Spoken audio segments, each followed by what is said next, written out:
Hello दोस्तों, कैसे हो आप लोग। आई होप बिल्कुल अच्छे होंगे। मुझे किसी से कोई शिकायत नहीं है। शिकायत तो तब होगी ना जब कोई सुनने वाला होगा। अब कोई भाव ही नहीं उड़ते, ना खुशी के ना ही गम के। जीवन वो सा लगने लगा जिसे अब तक ढो रही थी।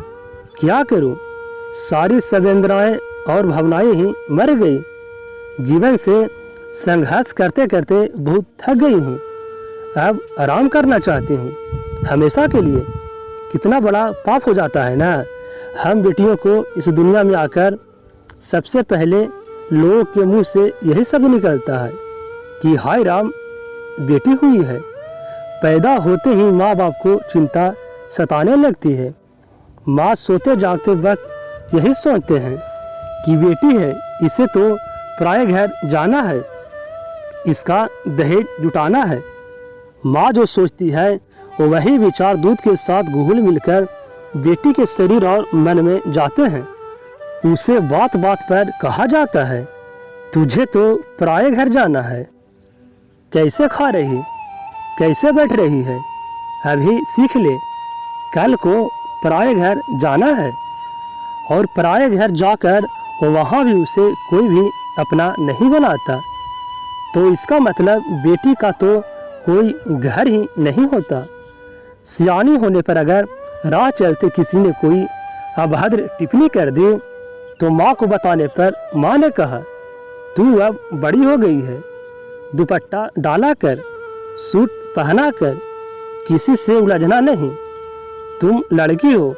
अगर दादी को पता चल गया तो तेरी पढ़ाई बंद करवा देगी।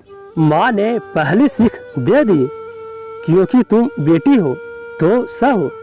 मतलब अभद्र टिप्पणी करे कोई और हमें चुप इसलिए रहना कि हम लड़कियां हैं। भाई चाहे छोटा ही क्यों न हो, लेकिन उसे हक होता है हमसे कहने का कि बालकनी में खड़ी मत हो, अकेले मत जाना, मैं छोड़ आऊँगा। आखिर क्यों माँ बाप की हिम्मत ही नहीं होती कि बेटी को बाहर पढ़ने के लिए भेज दें। यही डर रहता है कि कोई ऊंच नीच हो गई तो और लड़के चाहे बाहर रहकर यासी करे, माँ बाप का पैसा उड़ाए, क्योंकि वो तो लड़के हैं, उनसे तो वंश बढ़ेगा, खानदान का नाम बढ़ेगा। फिर बाद में बहू आने के बाद वो चाहे खाने को भी ना पूछे, शादी के लिए भी कोई पसंद भी नहीं पूछता। सबसे बड़ी बात, बेटी की शादी करने के बाद लोग तो गंगा नहाने जाते हैं। घर का कचरा थी, उसके रहने से हम अपवित्र हो गए थे, तो उसकी शादी करके गंगा नहा आते हैं।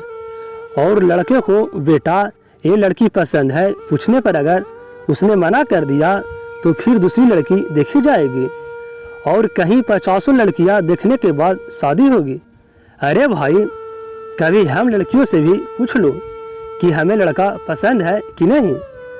शादी के बाद ससुराल में सब कुछ करने के बाद भी तुम्हारे मम्मी पापा ने कुछ नहीं सिखाया। यही सुनने को मिलता है। पति से बोलो तो अरे माँ है, बड़ी है, कह दिया होगा। बड़ों के बोलने को आशीर्वाद समझा करो। पति बिना बताए घर वालों को कितना पैसा दे रहा तो पूछने पर तुम्हारी ज़रूरतें पूरी हो रही है ना, तो फिर क्यों बोल रही हो मैं कमा रहा हूँ। तुम्हें पूछने की कोई ज़रूरत नहीं है। मायके वाले से कहो तो कहते हैं बेटा ससुराल है, सब सहना पड़ता है। मायके वाले सोचते हैं कि ऐसा न हो कि बेटी आवाज़ उठाने लगे तो उसे ससुराल से निकाल दिया जाए, मायके में ना आ जाए रहने के लिए, तो चार लोग क्या कहेंगे। मतलब बेटी अगर मर रही है तो बेटी की ज़िंदगी का फैसला चार लोग करेंगे। आखिर कौन है ये चार लोग। इतनी घुटन सहने के बाद अब तो ऐसा लगता है कि दुनिया वालों से कह दो कि मुझे जलाने के बाद बस मेरी राख को ऐसे ही उड़ने देना। मैं जीते जी तो नहीं, लेकिन मरने के बाद आज़ादी को महसूस करना चाहती हूँ। धरती छूना चाहती हूँ, आसमां छूना चाहती हूँ, जल थल और वायु में स्वच्छंद उड़ना चाहती हूँ। आज़ादी का मतलब समझना चाहती हूँ।